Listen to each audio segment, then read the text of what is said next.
Hello everyone, आज हम बात करने जा रहे हैं कोऑर्डिनेशन कंपाउंड। सबसे मोस्ट इम्पोर्टेंट चैप्टर है। इसको समझने के लिए आप मेरे साथ 5 मिनट बस जुड़े रहें।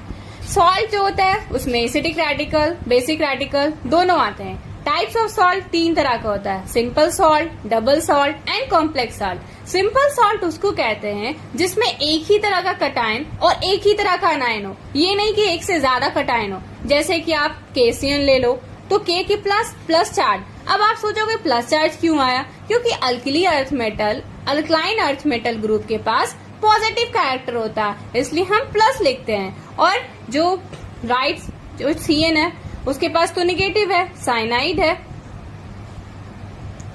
एम्बिडेंट न्यूट्रल लिगेंड होता है। सीएन जो होता है स्ट्रॉन्ग लिगेंड होता है सीएन, ये भी जानना जरूरी होता है। फिर FeCN का होल 2 हो गया, तो इसमें एक ही तरह का कटाइन, एक ही तरह का अनाइन मिल रहा। K2SO4 में 2K प्लस SO4 माइनस एक तरह का ही मिल रहा। ये नहीं बोल रही हूँ कि एक से ज्यादा कटाइन और अनाइन की बात नहीं कर रही हूँ मैं, एक ही तरह का बोल रही हूँ। टाइप्स अलग है और नंबर अलग बात है। डबल साल्ट में जब कहेंगे तो डबल साल्ट में क्या होता है, जब दो सिंपल सॉल्ट को मिक्स करते हैं, इक्विमोलर रेशियो, मतलब जैसे कि FeSO4 के पास 1 मोल है, NH4 को होल 2SO4 के पास 1 मोल है। जब इन दोनों को मिक्स करते हैं तब डबल सॉल्ट मिलता है। 1 मोल दोनों के पास है, यहाँ भी 1 मोल है, यहाँ भी 1 मोल है।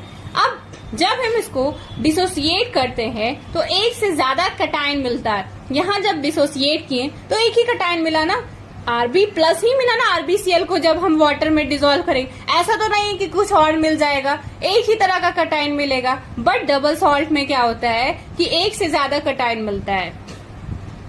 जितना भी एलम हो गया, एलम, ये सारा डबल सॉल्ट के अंदर आते हैं। अब हम बात करने जा रहे हैं कॉम्प्लेक्स सॉल्ट। डबल सॉल्ट में एक बात इम्पोर्टेंट है कि डबल सॉल्ट जो होता है जब वाटर के साथ इसको डिसॉल्व करते हैं तो ये अपने आइडेंटिटी को खत्म कर देता है, अपनी पहचान को खत्म कर देता है। अब हम कॉम्प्लेक्स सॉल्ट की बात कर रहे हैं। जब दो या दो से ज्यादा कंपाउंड को मिलाएंगे तो मिक्स करेंगे तो क्या बनेगा? कॉम्प्लेक्स सॉल्ट बनेगा। और ये वाटर के साथ जब हम इसको डिसॉल्व करते हैं तो ये क्या करता है,